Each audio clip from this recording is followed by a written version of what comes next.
Well, Rob Callister, MHK for Onchan, is with us, and I could now go through all the departments you are in or not in or been in. I think there's like 3 that left that you haven't been in, because that's why you're here today. Yeah. DOI. Yeah. I told you, at the last interview, I told you a week in politics is a long time. What is going on? Seriously, I mean, were you, how can I put this politely, were you the last man standing that they could ask because you're very keen, or were they looking at MLCs, or how did it go? Who ended up with who? Well, as I say, I left Home Affairs not so long ago to switch over to DEFA, which I thought was a perfectly good move at the time. Didn't want to go into 3 departments. I'm very happy in DFE, especially with tourism, motorsport. I'm in DEFA and have split sort of responsibility with Martin Perkins and with the minister, so that's working very nicely. And then when I'd watched all the events recently that's unfolded within the Department of Infrastructure, I realised that there wasn't that many people that would come forward to help Tim Baker. And I know I'm not going to go over the... So you're the white knight going in to support him? No, I just feel, either somebody steps forward to try and tackle some of those big issues that the department's got at the moment. I already sit on the political oversight board in respect to the promenade, and I've already highlighted some of my concerns that I've not been fully briefed on some of those decisions that have come through, and they've been fed through to DFE, which, where I sit with tourism and helping hotels to understand the work that's being undertaken on the promenade. So it was very difficult for me to step forward, because at the time I didn't need to take that amount of risk. I don't think anyone really does need to take that amount of political risk, but I felt that somebody had to step forward, and I was happy enough, I felt comfortable enough with officers that I could work with them. Who went to who? Did you put your hand up to say yes please, or did they come to Well, you? I'd had an initial conversation with the DOI Minister, Mr Baker. I'd already worked with him on a select committee. We worked very well together. I respect him as a minister. I'm not going to go over the removal of Mr Morehouse and Miss Edge. I think that the minister could have handled that better, but that's his decision, not mine. But I felt from a constituency point of view, as an MHK, as a person who lives on this island, to suddenly see the Department of Infrastructure only being run by a minister and an MLC, possibly just for a month or even longer, right up to the election, I felt that wasn't fair. And I was happy enough to step forward and to try and help where I can in any way. You have just said you don't think he handled it well, getting rid of those 2 MHKs. The minister. That's what you just said. Is that what you said? Yeah, I mean, from what I understand from listening to the interviews and speaking to my colleagues and speaking to the minister, I mean, could have been handled better. It's a thing. We all could handle things better in certain ways, and sometimes it's what you say, it's how you present it. I've learned, as I've said in previous interviews, in this job, you have to learn a lot, and a lot of it's how you manage people, how you deliver those very difficult decisions. And that's one of the things that I desperately need to see change in the Department of Infrastructure, how they actually go out to the public and explain those very difficult decisions. Oh, please, yes, let's have this one, because I mean, clearly, and I'm not speaking personally, actually probably sometimes it feels like everyone's involved in this one. It doesn't seem to communicate well, this is not just happening now, this is constant, and obviously the promenade is what it's highlighted. You're going to be able to change that then? I'm hoping to. I mean, I'll give you a prime example. For example, I sit on the political oversight board on the promenade. As I've said, I wasn't aware that the St Ninians Road was going to close, even though I sit on that board. Suddenly woke up one day, saw the announcement, and I felt it wasn't communicated well. Now, there is some positives we could have put on that, and one of the things that I have been lobbying the DOI very heavily for is that we introduce a reduced ticket, bus ticket from Onchan and from Laxey, in order to get people out of cars just for this next 8-week period, get them out of cars, get them into buses, to get them into town in order to ease some of the congestion. Now, that may not be the best solution, but it's a solution that will help ease some of the congestion. What is it like in your patch? People from Onchan coming into Douglas. I've heard about it, I've not seen it. Is it really backed all the way up to the Corkles garage and things like that? It's absolutely shocking. It's most constituents that have contacted me. I've had my surgery today, Saturday, and I've had a few people coming in. They're having to sit in traffic between Governor's Bridge and Corkles garage for an hour. Is there a better option that you think in your head that with that roadway they could do? I think it's very tricky because the options are limited now. Yeah. Promenade closed, Summerhill closed. Because we can't moan unless we've got a better alternative, I guess. I think the only alternative I can think of at the moment is to introduce either a free bus route from Onchan to Douglas or a reduced ticket to get people out at peak times. And it's only early in the morning and it's in the evening. Have you had a look at Summerhill as well? I mean, Summerhill as well. I personally taking people back home at night. And I've again, I'm put on the record. I have personally said I think they've made the wrong decision on Summerhill. And I've said this, and I've said this on before you're in, or now. No, I've said it when I was on the political oversight board. Yeah, but you haven't. Now you're in. By the way, DOI, which bit have you actually got? You haven't got. Prime, I've got port, so it's the airport, and I've got the sea terminal, which absolutely aligns itself with my tourist responsibility. Yeah. And with the demise of Flybe, I want to make sure those routes are reconnected. You're going to be there on Monday to see the first boat coming in, and Wednesday for the first plane. Unfortunately, not. I've already double committed on Wednesday, so I can't. But I would just to go back to the Summerhill question.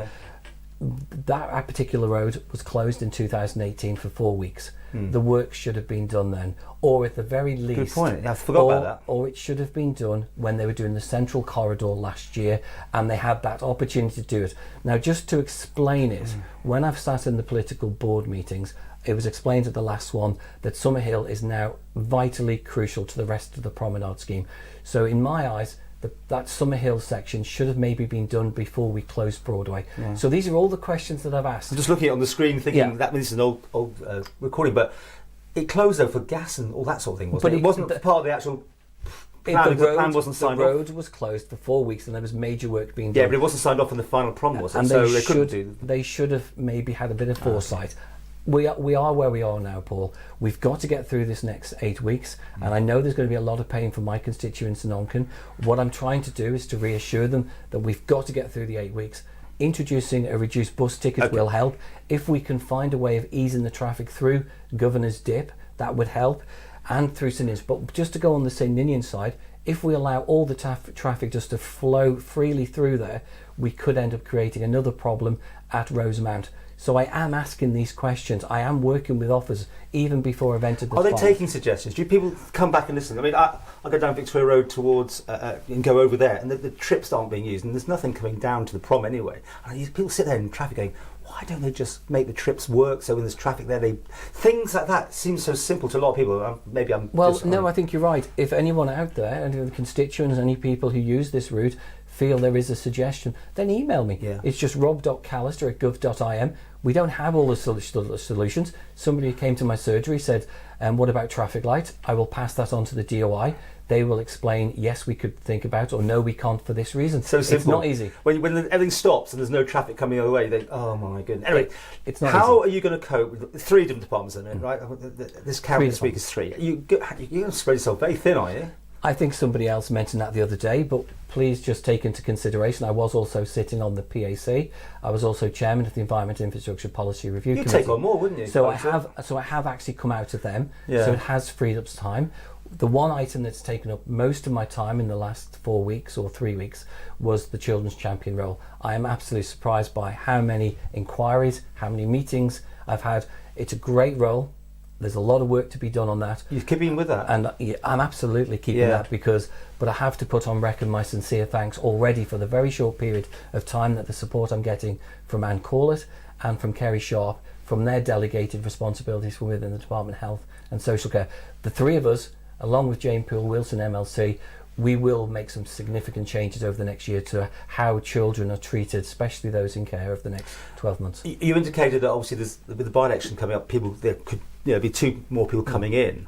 So which one would you be giving up if someone said we need to drop you down to 2 now, Mr. Callister? If somebody asked me to step back, I would step back from DOI first. So the one you're just going in now, I would come out of that one straight away, because I'm very happy, and I've said this to both the DEFA Minister and to the DFE Minister. If they want to remove me from my roles, they can, but if not, then they are my focus.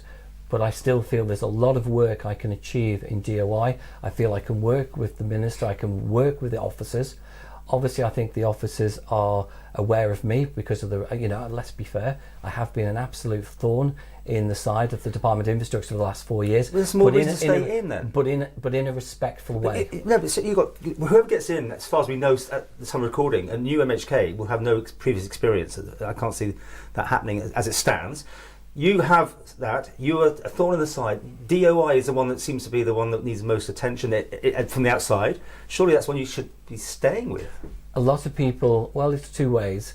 I want to stay with tourism because I think that I need to support the hotels and the tourist sector to get through to 2021. Going into DOI, aligning myself with the ports absolutely works perfectly. We need to set up those regional routes. We need to make sure that we have a brand new ferry terminal coming online in Liverpool, that happens. But we also need to make sure our own ferry terminal here in the Isle of Man is absolutely looking fantastic to welcome visitors, and the same for Ronsway as well. But sorry, just why not stay with them to be inside this tent to work things out, rather than being just a member asking questions of the DOI? Well, let's see, because my focus is on my two delegations. I've only just gone into DEFA. I've been in DFE since 2016. I have no intention of leaving that position. I'm happy to stay in DOI as long as I can work with officers, as long as the officers and I can work together to achieve what we need to achieve over the next year, as long as the Minister is happy with me, and that's a lot relies on Tim Baker having the support, etc. What have you found, very quickly, just keep this moving up a bit, about inside DOI? Have you been able to identify where the trouble is, if there is any trouble that you think that needs reporting? Communication is key. Oh, just that. I think is it officers or is it management? I think it's how. I think sometimes, and I think this can go across government, is sometimes officers don't realise the political consequences for making a decision. So you can make a decision on paper that looks relatively straightforward, but there may be a major political. So in DFE, we work very close with officers, and we actually think about the political fallouts of decisions, how that decision is being made. Is it the right decision? If it's a difficult decision, how we communicate that to the public, and then bring the public with us, not just announce it and expect the public to deal with it. Now that also relates to Governor's Dip. The people of Onchan, my constituents, are now having to deal with a decision that was made. It was put in place, and then a day later more cones were added. It all seems. And what about the bus lane and turning left at said Inns? I mean, what's your opinion on that? Was that a good idea, a bad idea, something that should be more? Over time, I've realised that it's probably the only decision the DOI could have made, because if we remove it, and I'm absolutely in favour of removing that lane as fast as we possibly can, as soon as we can, because the situation is, if we remove that today, all of the traffic that's now coming from the north of the island will be locked up in Rosemount. So we're only creating another problem further down the road and onto Woodbine Road. So what we've got to do is to make the decisions, the right decisions, and communicate them. But the next 8 weeks is crucial. And I ask people just to understand with us, bear with us for the next 8 weeks. By the 8th of September, I'm hoping that we'll have a lot clearer understanding of how the traffic will flow in and out of Douglas. Just very finally, with your tourist hat on and all that, with all these hotels and the issues, but Guernsey people coming in, are you for opening us up more? What's your position? I think a lot of it will rely on what's going on in the UK. If we can open up the borders a little bit more, then I'd welcome that, to see if there is any element of tourism we can capture. If we can open up more corridors to safer jurisdictions, I think everyone's saying that, but I'm just asking you, do you want to see us more open or not? I mean, how is that sector doing? Obviously, they're getting subsidies and help, I understand, but it must be hurting. It's not straightforward because we don't have. We're really short on regional airlines, so we now need to work with these regional airlines. That's why it's one of the decisions I went into DOI, so I can actually work to make sure that we've actually got airlines that can service the Isle of Man, because as of today we don't. We've lost a major carrier in Flybe. That needs to be replaced. And what I don't want to do, and more importantly than borders open, borders closed, I do not want to get to March next year and find that we do not have a reputable regional airline in place offering a fair price to the Isle of Man and servicing those key routes that are vital to our visitor economy. Okay, and how's EasyJet looking? Because I thought I could see it was on their schedule, but apparently it hasn't started again. Are you talking directly with these people, or is it up to them what they do? I haven't had a meeting with Anne Reynolds or the other officers within. No, because I've only just gone in. It's only just been announced. Okay. So hopefully from next week. I just wondered, with your tourist hat on, maybe you had some crossover. Obviously, in tourism, I've had meetings with Anne Reynolds going back about 5-6 months ago, but that was before COVID-19. Everything's changed over the last 4 months.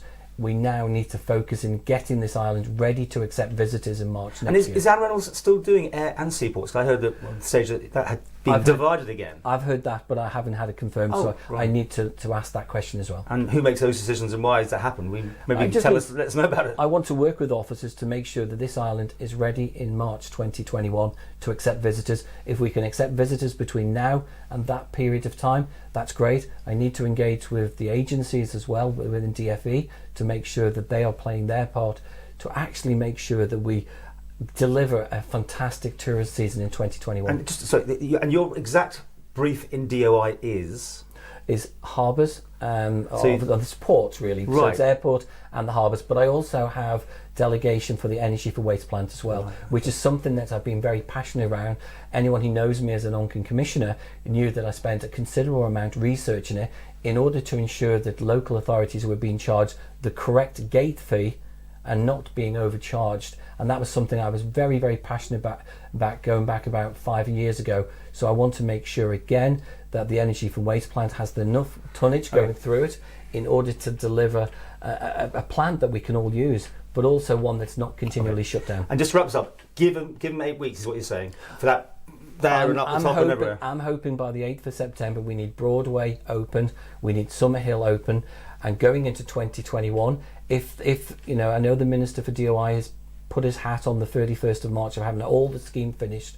I personally still would not hang my hat on that date, and I've said to him that if it goes beyond the 31st of March, it's all about which section do we leave to the end. Don't leave it on the hotel side. Think about what we can leave beyond that date. And that's always a danger of giving a date, because heads will roll, or potentially if it doesn't happen. But to me, it doesn't matter as long as we're very careful. And I'm hoping within DOI over the next few months, I can guide them to say this section can go into April, this section can go into May if we have to. It'll have minimal effect on our tourist offering.